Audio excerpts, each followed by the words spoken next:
Bonjour à vous voyageurs. Chaque jour, nous glissons un peu plus dans les mondes virtuels en nous accrochant aux bribes de réalité qu'il nous reste. Et le développement dynamique de l'intelligence artificielle ne fait que brouiller les pistes de ce que nous pensons savoir. Mais si je vous disais que la réalité que vous pensez percevoir n'est qu'une illusion, des bâtiments qui n'en sont pas, des sépultures qui n'abritent aucun corps et des combats secrets menés par les plus grands magiciens. Aujourd'hui, je vous emmène à la frontière du réel, découvrir des réalités cachées. Mais avant toute chose, soyez les bienvenus sur ma chaîne La Carte du Surnaturel. Je m'appelle Marie-Élise, j'étudie des lieux étranges et j'enquête sur les mystères de notre planète. Allez, c'est parti!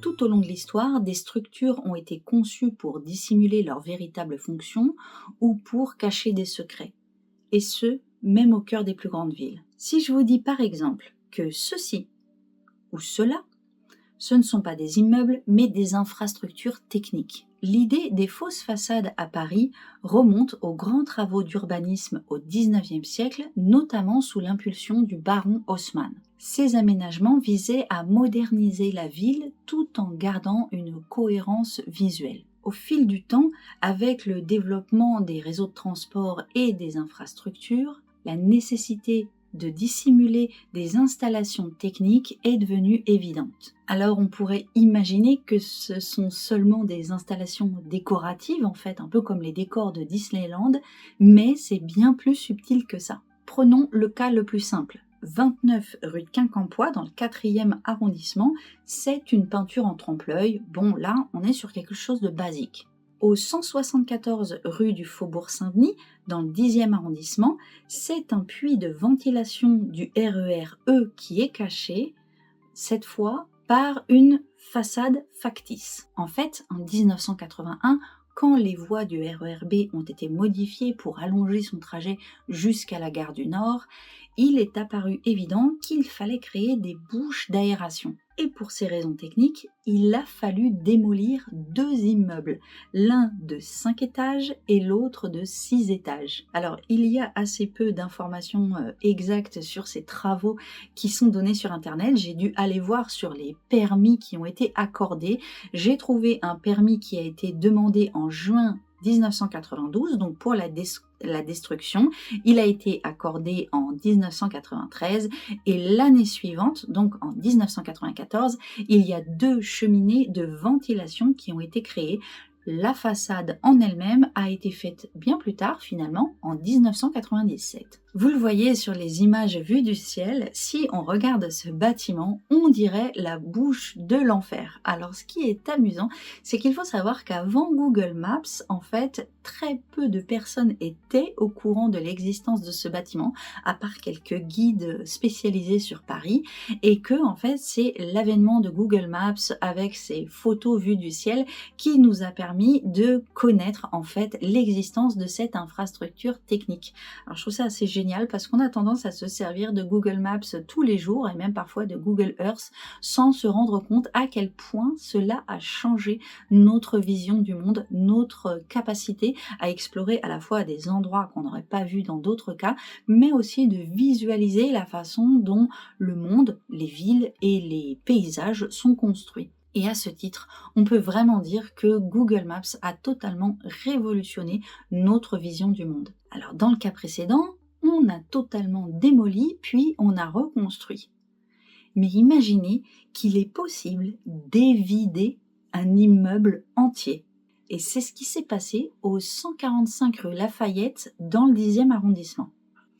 Construit en 1850, cet immeuble a été entièrement vidé puis évidé, c'est-à-dire vidé de l'intérieur, dans les années 1980 pour accueillir une bouche d'aération du RER B.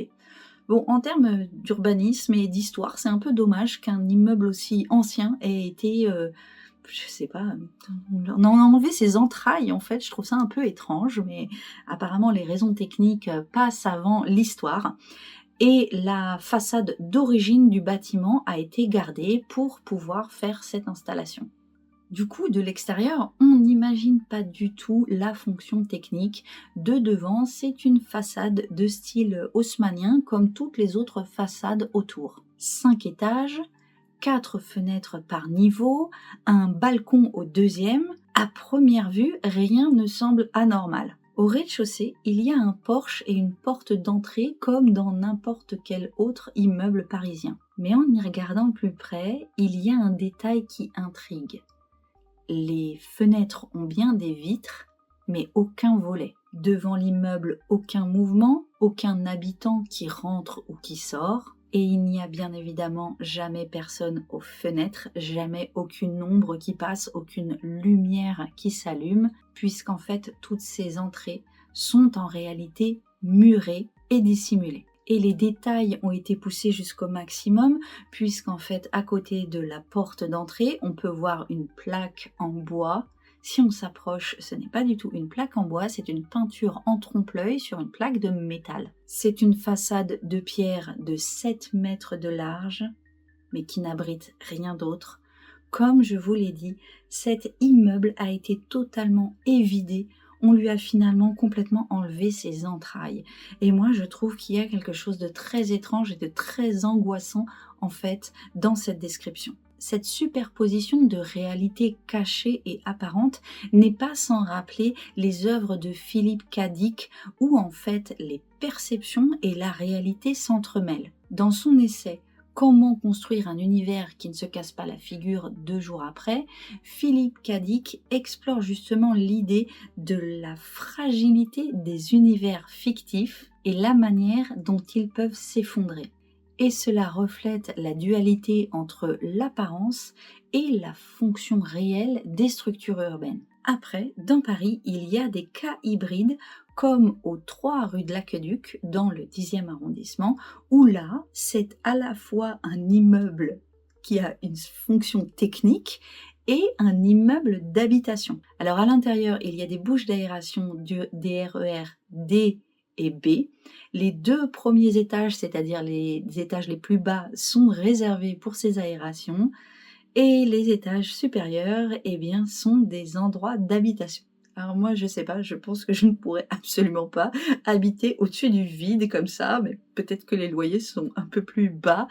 C'est assez étrange de se dire que dans ce cas-là, les 2 fonctions cohabitent et qu'ils ont réussi à faire des appartements au-dessus de ces façades qui sont donc en dessous factices, et que nous avons là réellement un cas de confrontation entre une structure technique et une structure d'habitation. La structure technique étant complètement cachée, masquée et donc invisible au public qui pense certainement que c'est un immeuble où habitent des gens comme n'importe où ailleurs. Ces immeubles vidés d'étages sont les cas les plus impressionnants, mais il y a d'autres façades qui abritent d'autres types d'infrastructures comme des transformateurs électriques ou des centres de données. Ce qui veut dire qu'en fait, il y a énormément de bâtiments que l'on pense comme étant des immeubles d'habitation, peut-être de bureaux, alors qu'en fait, ils sont totalement vides à l'intérieur. Et puis, au long de mes recherches, j'ai découvert encore plus fou.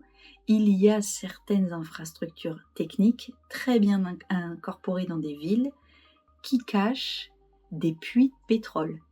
C'est le cas à Los Angeles où j'ai appris avec vraiment une grande surprise car je n'en avais jamais entendu parler qu'il y a en fait 5200 puits qui seraient dissimulés dans toute la ville. 5200, c'est énorme, c'est complètement dingue et donc effectivement ils sont dissimulés comme si c'était des immeubles normaux. Et toutes ces structures, déguisées tout en restant à la vue de tous, cachent leur véritable fonction, masquent finalement leur véritable nature. Tout à l'heure, je citais Philippe Cadic, mais moi, cela m'a beaucoup fait penser au film aussi Dark City d'Alex Proyas, qui est sorti en 1998. Je ne sais pas si vous connaissez, mais pour moi, c'est un film absolument culte. Et dans ce film, la ville en elle-même est une création artificielle. Les souvenirs des habitants sont changés chaque jour. Et là, on est vraiment sur l'expression totale d'une réalité trompeuse, d'une réalité alternative. D'autant qu'en plus, il y a ces scènes absolument incroyables avec ce qu'ils appellent en français la syntonisation. En anglais, je crois qu'ils appellent ça le tuning. Et en fait, où on voit les bâtiments à minuit, tout le monde s'endormant, et les bâtiments bougent, sortent du sol et se réorganisent ainsi que les souvenirs des gens. Cette idée de fausse façade, de bâtiments qui sont vides à l'intérieur m'a énormément fait penser à Dark City. Mais bien évidemment, la grande référence dans le domaine, c'est le Truman Show, puisqu'en fait, dans ce film, le personnage principal, interprété par Jim Carrey, vit depuis son enfance avec non seulement des acteurs qui incarnent notamment son meilleur ami, des spectateurs qui le regardent vivre, et dans une ville, dans un environnement qui n'est qu'un décor vide. Truman Burbank vit dans la ville parfaite de Sea Haven, qui n'est en fait qu'un plateau de tournage dans lequel chaque rue, chaque élément, chaque interaction sociale est scénarisée pour lui donner l'illusion d'une vie normale. Bien sûr, certains jouent de ces ambiguïtés, tel le Lavomatic à Paris, qui est un bar secret par lequel on entre à travers une laverie automatique qui ressemble à n'importe quelle autre laverie, où d'ailleurs on peut même faire tourner son linge, mais où l'une des grandes machines dissimule un bouton sur lequel on appuie. Là, c'est une porte qui s'ouvre et derrière il y a un bar. Alors c'est une référence au bar caché pendant la Prohibition.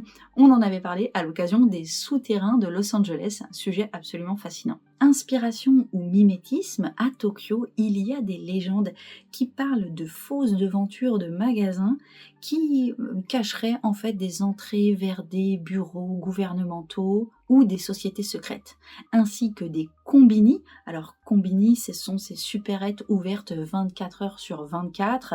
Combini, ça vient de convenient store en anglais, donc c'est un magasin de convenience, je pense qu'on dirait, donc les Japonais appellent ça combini, et il y aurait, d'après ces légendes, des combini étrangement vides qui cacheraient des entrées vers les souterrains de la ville. Dans ce cas précis, ce sont des légendes, mais le Parthénon, lui, est bien réel. C'est une sorte de cathédrale, on l'appelle la cathédrale souterraine, et elle est là pour protéger Tokyo. Sous la surface de Kusakabe, qui est en fait située au nord de Tokyo, il y a un immense complexe souterrain qui porte le nom de G-Kans Project. C'est un ouvrage titanesque digne d'une cité mythologique, raison pour laquelle on l'appelle le Parthénon. Il a été construit pour protéger la ville de ces crues dévastatrices et ce réseau souterrain est l'un des plus impressionnants jamais réalisés par l'ingénierie moderne. Imaginez un immense tunnel de drainage d'une longueur de 6,3 km, traversé par une série de silos. Il y a 5 silos cylindriques, chacun mesurant 30 mètres de diamètre pour 65 mètres de profondeur, c'est-à-dire de haut. Ces gigantesques colonnes de béton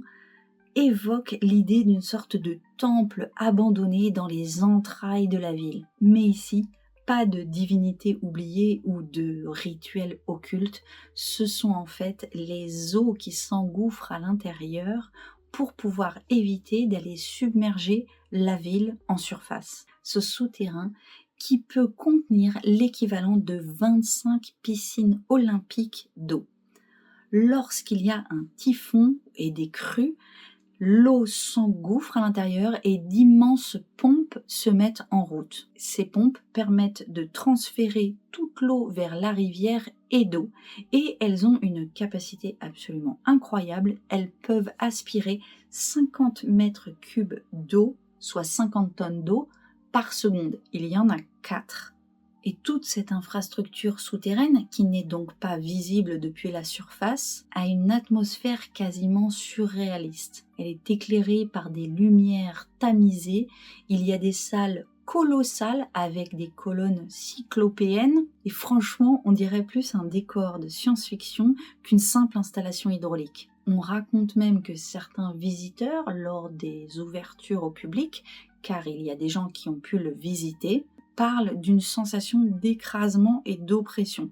C'est aussi un lieu qui a été représenté dans certains mangas et qui, à ce titre, est assez iconique. Et si les architectures urbaines modernes cachent des secrets, bien qu'étant à la vue de tous, C'est évidemment quelque chose qu'on retrouve aussi dans des architectures anciennes. Et cela nous mène à un des édifices les plus emblématiques de l'histoire et peut-être le plus étudié au monde. Partons de quelques informations de base. La pyramide de Khéops, aussi appelée Grande pyramide de Gizeh, est une structure géométrique d'une précision remarquable. Conçue avec une base carrée parfaitement alignée avec les points cardinaux, chaque côté mesure environ 230,4 mètres et la hauteur initiale était d'environ 146,6 mètres. Aujourd'hui, avec le temps, elle a réduit à environ 138,8 mètres, donc à cause de l'érosion. Les 4 faces inclinées à un angle d'environ 51,5 degrés sont constituées de millions de blocs de calcaire taillés avec une précision extrême, chaque bloc pesant en moyenne 2,5 tonnes, certains qui sont en granit pesant encore plus. À l'intérieur, la pyramide révèle un réseau complexe de chambres, de couloirs, de corridors, de galeries, comme la Grande Galerie et la Chambre du Roi, tout un système extrêmement complexe qui pose encore énormément aujourd'hui de questions sur la façon dont ils ont été construits. Et si ce n'est la taille de la pierre, les proportions et l'alignement en soi de la Grande Pyramide de Gizeh forcent l'admiration quant aux compétences techniques des anciens Égyptiens. Cette structure est étudiée depuis plus de 200 ans et on pourrait penser que chaque mystère en a été élucidé. C'était sans compter sur des entrées volontairement dissimulées, des chambres inaccessibles et des passages secrets qui continuent de défier notre compréhension.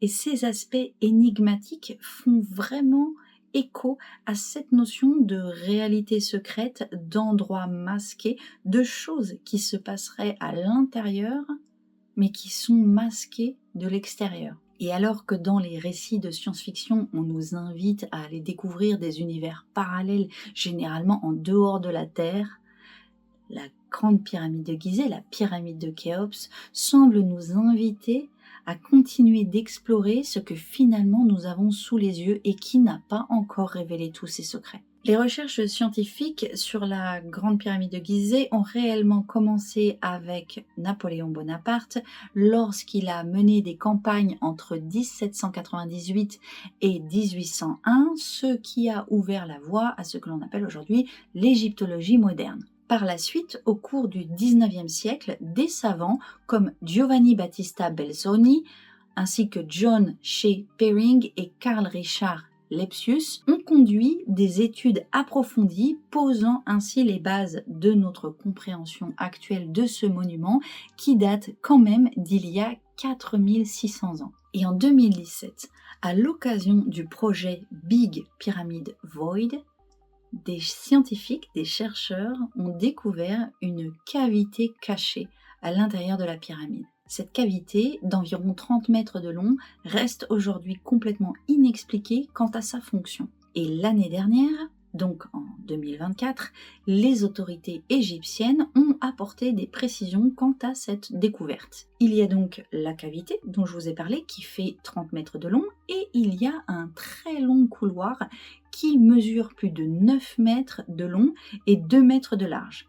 Et cela, ils l'ont découvert grâce à une technologie qui s'appelle la tomographie muonique. La tomographie muonique, elle utilise les particules envoyées par l'univers afin de sonder les objets et créer des réalisations en 3D de leurs entrailles. En fait, elle exploite les particules des rayons cosmiques et tout particulièrement les muons qui sont des particules subatomiques qui sont semblables aux électrons mais qui sont 200 fois plus massives et qui vivent quelques millionièmes de secondes et cela nous atteigne, voire nous traverse sans cesse. En fait, les objets cosmiques produisent en permanence des rayons de haute énergie qui, lorsqu'ils passent notre atmosphère, se transforment en muons. Cela fait donc une pluie fine de particules, des muons, qui tombent en permanence sur la Terre. Ils sont parfaitement inoffensifs, par exemple là en ce moment, il y a des dizaines de muons qui passent à travers votre écran, et elles ont des propriétés idéales pour sonder l'intérieur des structures. Et ces muons traversent très facilement les objets qui sont présents sur Terre. On peut ainsi, grâce à des détecteurs spéciaux ou à des films d'émulsion, on arrive à voir leur trajectoire. En plus, apparemment, ils se glissent facilement dans des cavités et grâce à des détecteurs sur des angles différents, on arrive ainsi à voir facilement l'intérieur des bâtiments, même si c'est complètement inaccessible. Et cette idée de découvrir des passages sacrés grâce aux muons, je la trouve incroyablement intéressante. C'est un peu comme dans Contact de Carl Sagan, où l'univers envoie des messages, envoie des informations pour nous pousser à les décrypter. Et en fait, grâce à la tomographie muonique, ces particules qui tombent en pluie fine et qui nous sont envoyées depuis l'univers sont comme des sortes de messages secrets qui nous permettent de décrypter des bâtiments et des choses que nous ne soupçonnions pas alors que nous les avons sous les yeux. En fait, grâce à la pluie de particules qui vient de l'univers, on arrive à discerner les frontières de l'invisible. Moi, je trouve que c'est un peu de la science-fiction finalement. Concernant ce vide qui a été découvert dans les grandes pyramides, l'archéologue égyptien Zani Hawass, qui dirige le comité scientifique supervisant le projet Scan Pyramids Big Voids, il dit qu'il est fort possible que ce tunnel protège quelque chose. Alors, il cite « À mon avis, il protège la véritable chambre funéraire du roi Khéops. » Et ça changerait tout. Car les pyramides, présentées jusqu'à maintenant comme des monuments funéraires, n'ont à vrai dire jamais révélé aucun corps. Alors la science officielle dit que ce sont des pillards qui auraient enlevé toutes les momies à l'intérieur de la pyramide. Et si grâce aux muons, on découvrait une cavité secrète et que cette cavité secrète puisse encore renfermer la dépouille de Khéops, cela changerait tout sur la fonction des pyramides et enfin cela confirmerait ce qui est affirmé comme quoi ce sont des monuments funéraires. Et fait extrêmement intéressant, dans les traditions égyptiennes anciennes, la notion de réalité cachée est omniprésente. Les Égyptiens percevaient le monde comme une superposition de plans visibles et invisibles où le divin et le terrestre s'entremêlaient. Les bâtiments sacrés étaient conçus non seulement comme des édifices physiques, mais aussi comme des passerelles vers l'au-delà, des lieux de transition entre le monde des vivants et celui des dieux. Et les pyramides en particulier auraient été construits comme des lieux de passage entre le visible et l'invisible. Et la découverte de ce Big Void pourrait être interprétée ainsi, une sorte de manifestation physique de ces réalités cachées. Et puis je reviens sur le fait qu'aucun corps n'ait été trouvé et que l'explication officielle serait celle des pillards. Est-il possible en fait que les corps qui ont été glissés dans les pyramides soient passés de l'autre côté? Et si cela avait marché? Et puis, si l'attention du grand public se focalise la plupart du temps sur ces deux colosses de pierre que sont à la fois la pyramide de Khéops, mais bien évidemment aussi le Sphinx, la plupart des chercheurs, des scientifiques qui étudient, savent aussi que beaucoup de choses se trouvent autour. Et d'ailleurs, il n'y a pas que les scientifiques qui y ont accès, puisque le YouTuber Off-Grid Secrets, dont je vous montre quelques images ici ou là, selon le montage, montre plein d'endroits autour de la pyramide. Il montre des portes cachées, des couloirs dissimulés, non exploités et potentiellement des endroits qui auraient été murés avec, et ce n'est donc pas des sortes d'entrées à part, mais on voit vraiment les hiéroglyphes qui sont dessus. On va vous mettre les photos au montage. Je trouve que cela donne une autre dimension à ce site archéologique. Nous, en France, on a 3 petites pierres dressées, on en fait tout un énorme truc avec des panneaux indicateurs, un parking et tout. Eux, ils ont un site immense qui a visiblement encore beaucoup de secrets à révéler. Et c'est dans cet esprit qu'une équipe de chercheurs, donc une partie japonais de l'Université internationale de Higashi de Tohoku et des Égyptiens du National Research Institute of Astronomy and Geophysics, ont entrepris une étude géophysique inédite dans la partie qui s'appelle le cimetière occidental de Gizeh. C'est une vaste nécropole située à côté de la pyramide de Khéops. Ce cimetière, connu pour abriter des sépultures de hauts dignitaires, a longtemps été fouillé à la recherche de tombeaux de nobles et d'administrateurs de la cour pharaonique. Et pourtant, une zone demeurait inexploitée. Et c'est dans ce secteur que ces chercheurs, justement, ont déployé 2 technologies de pointe. L'une est le radar à pénétration de sol et l'autre la tomographie de résistivité électrique. Et ces méthodes, en fait, permettent de sonder le sol sans avoir à creuser. Et là encore, les résultats de l'étude sont fascinants. Les analyses ont révélé une structure souterraine inconnue, cachée sous plusieurs mètres de sédiments. Ce qui est alors décrit comme une anomalie a des contours très bien définis, et elle suggère là encore la présence d'un vide, d'une cavité artificielle qui aurait cette fois la forme d'un L sur un plan horizontal avec les dimensions de 10 mètres par 10 mètres. Et les chercheurs ont constaté que cette anomalie ne correspondait pas aux tombes connues dans la région. Ils ont donc fait des hypothèses. Hypothèse numéro 1, ça serait un tombeau non répertorié, peut-être celui d'un dignitaire oublié de l'Ancien Empire. Hypothèse numéro 2, cela pourrait être un passage souterrain reliant différentes structures du cimetière.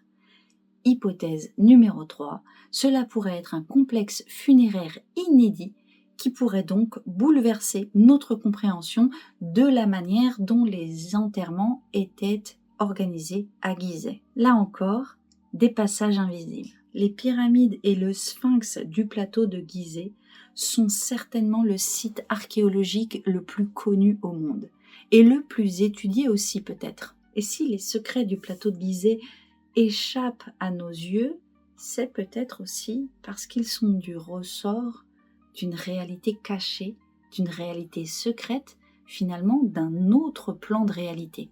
Les anciens Égyptiens parlaient du Duat, le royaume des morts, qui est aussi un endroit où les dieux s'affrontaient. C'était aussi un endroit où les initiés naviguaient entre les mondes.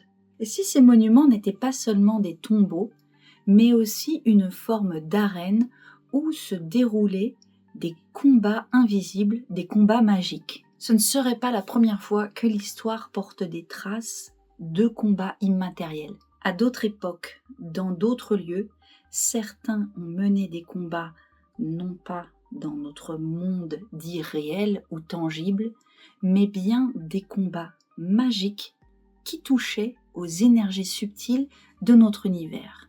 Et parmi ces combattants, il y avait une femme. Elle s'appelait Dion Fortune, Londres 1940.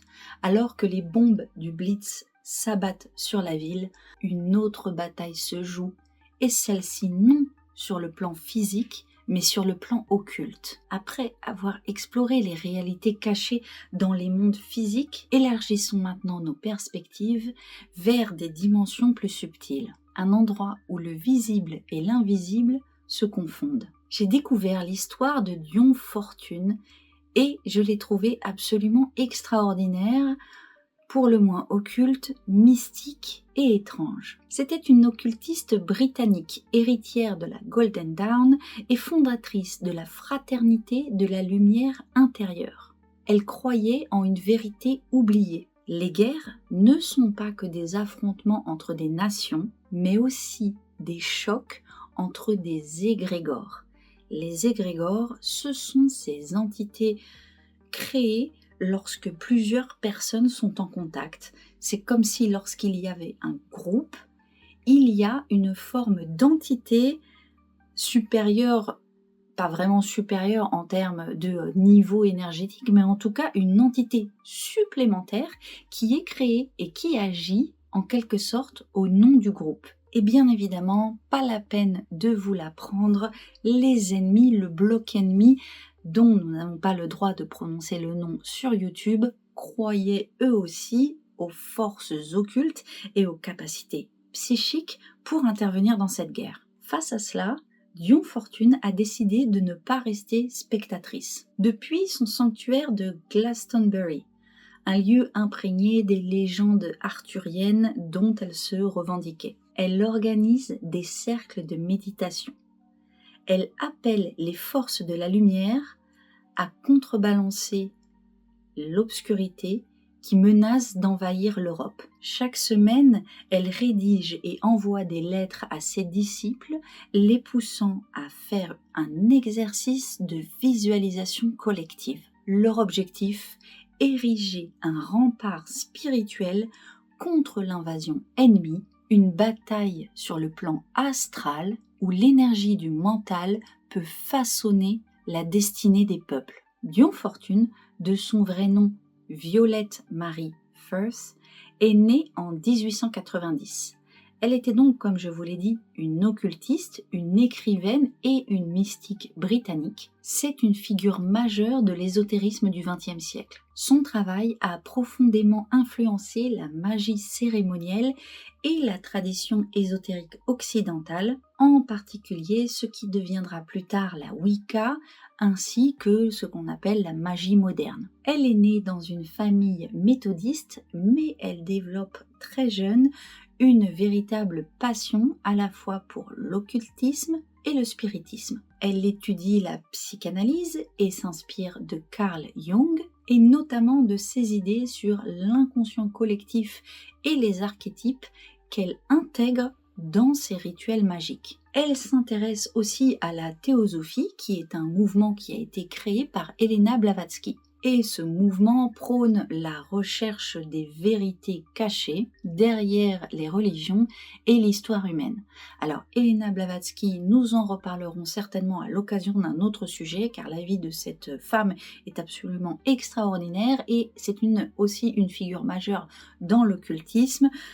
Donc aujourd'hui, je vous laisse un peu sur votre faim où vous pourrez vous documenter, mais on reparlera d'elle. Dion Fortune a ensuite rejoint l'ordre hermétique de la Golden Dawn. C'est une organisation mystique assez influente, complètement ésotérique, dont faisait partie Aleister Crowley, ainsi que William Butler Yeats.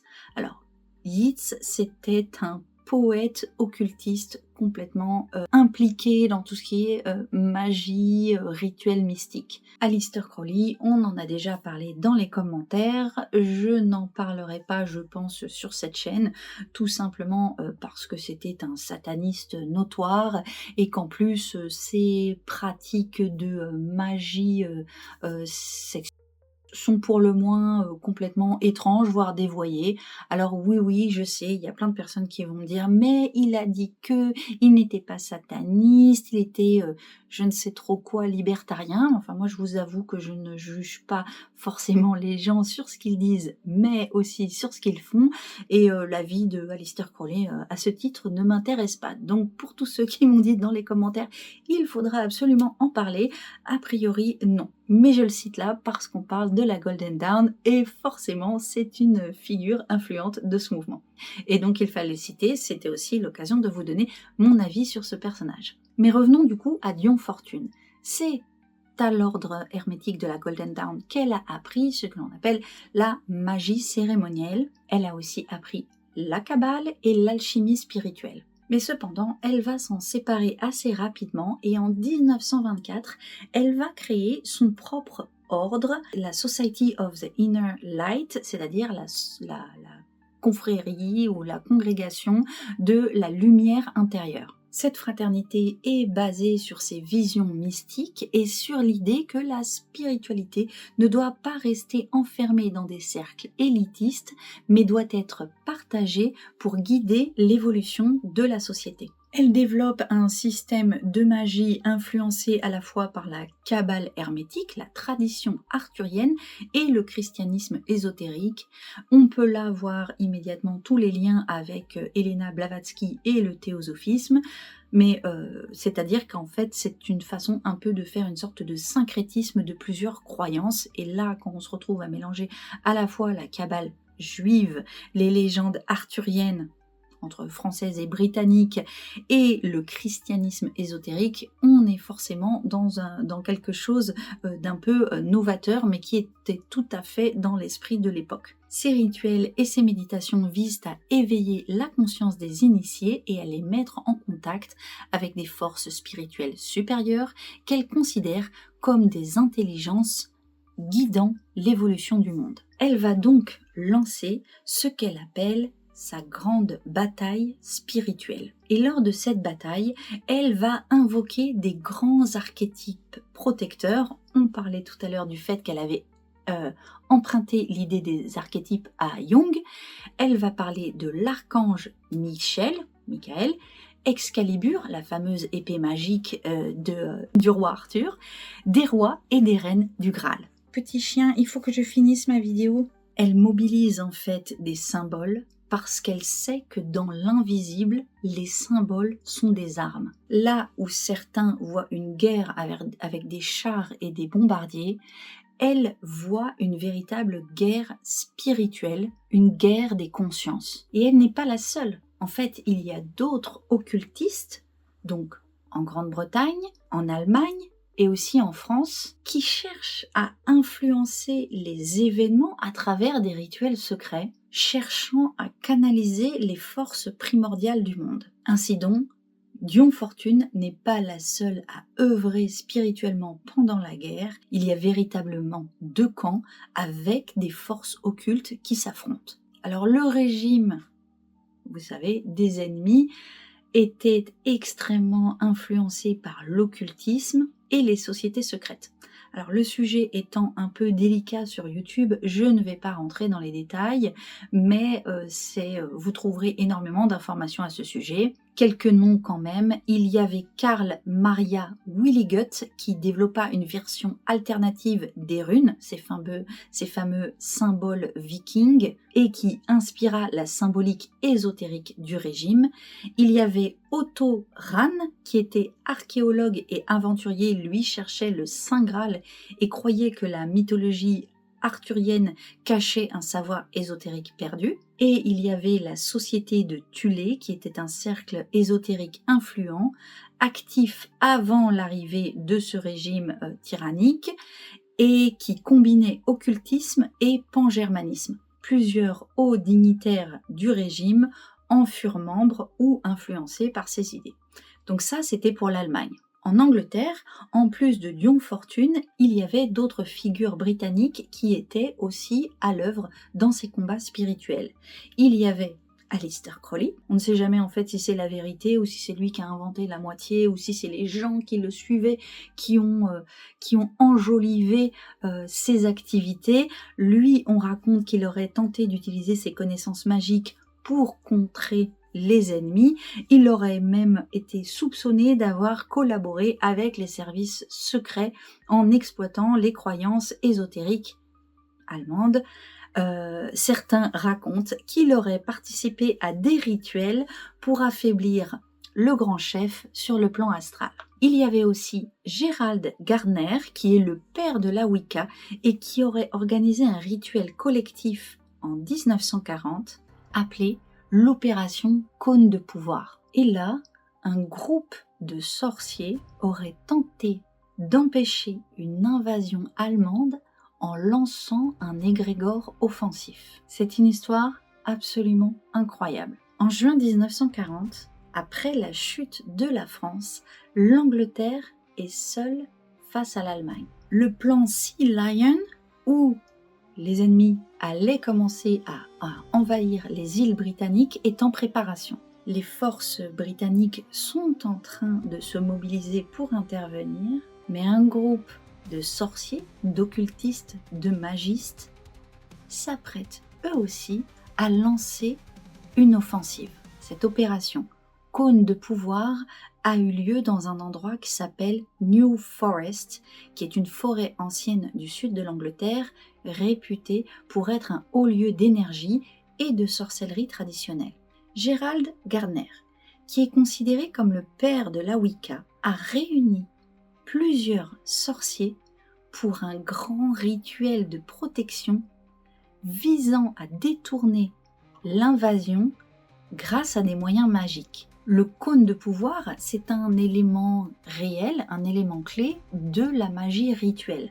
En fait, il consiste à créer une énergie psychique collective avec un cercle de pratiquants et cette énergie serait ensuite dirigée vers un objectif collectif. Et cette énergie magique serait ensuite projetée, dirigée vers un objectif. Le groupe aurait canalisé cette énergie pour envoyer un message au Führer lui disant que l'Angleterre était un lieu imprenable où ses forces se briseraient. Alors il faut savoir que Gardner et son groupe n'ont pas été les premiers de l'histoire à utiliser ce fameux cône de pouvoir, puisqu'en fait, selon la légende, la même technique aurait été utilisée en 1588 pour éloigner l'armada espagnole. Et là, incroyable. Effet magique, simple coïncidence diront certains, mais peu après ce rituel, l'opération Sea Lion fut abandonnée par les ennemis. Il y a deux côtés à cette histoire, vous le savez comme toujours. Officiellement, c'est à cause de la supériorité de la Royal Air Force après la bataille d'Angleterre et des difficultés logistiques d'un débarquement amphibie. Mais pour certains occultistes, ce fut une véritable victoire sur le plan magique. Et comment ne pas y croire ? En France, il y eut aussi d'autres personnages qui sont intervenus sur le plan occulte et magique. On parle notamment du fameux Fulcanelli, qui était le nom supposé d'un alchimiste anonyme du début du XXe siècle. On parle aussi de l'héritage de Papus, qui était décédé avant la guerre, mais dont les groupes influencés par ses travaux, il est extrêmement connu aussi, auraient continué à travers l'ordre martiniste à effectuer des rituels et de véritables batailles occultes pendant la guerre sur les traces de ses enseignements. Alors, simple illusion ou véritable champ de bataille subtil ? L'histoire officielle ne parle bien sûr que des avions abattus, des champs de bataille et de désolation, des armes, des chars et des stratégies militaires. Mais derrière ces faits tangibles, une autre bataille s'est jouée. Et là, je ne vais pas mettre de conditionnel, car effectivement, dans certains textes que j'ai lus, il y avait des peut-être, des se serait déroulé.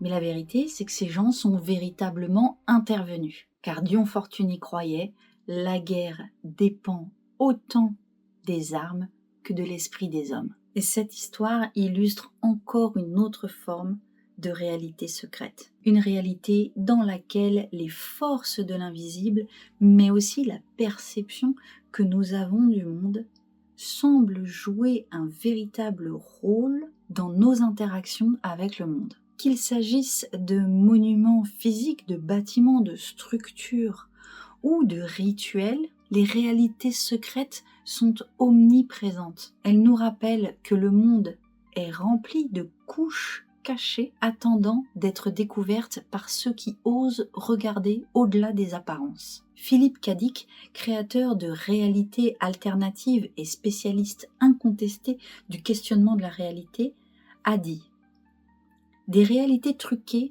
ne peuvent créer que des êtres humains truqués. Ou alors, les êtres humains truqués ne peuvent engendrer que des réalités truquées pour les vendre à d'autres êtres humains et les transformer, elles aussi, en contrefaçon elles-mêmes.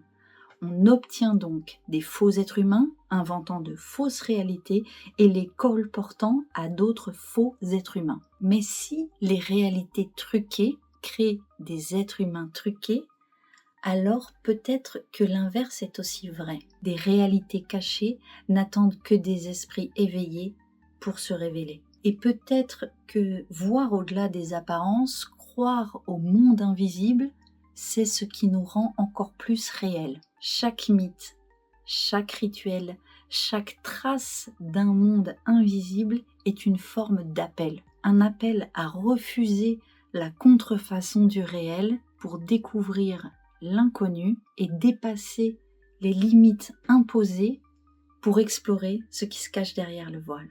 Et si le monde n'était pas une seule réalité, mais une infinité de portes qu'il suffit d'oser franchir. Si cette vidéo vous a plu, n'hésitez pas à attraper le bouton like avant qu'il se glisse par une porte secrète. Je vous laisse ici et là des playlists pour continuer à explorer avec moi des lieux étranges et les mystères de notre planète. Si vous souhaitez me soutenir, vous savez quoi faire, il y a plein d'infos dans la description. D'ici à la prochaine vidéo, portez-vous bien et je vous dis ciao. Dans les crins, des archives anciennes d'antiques récits.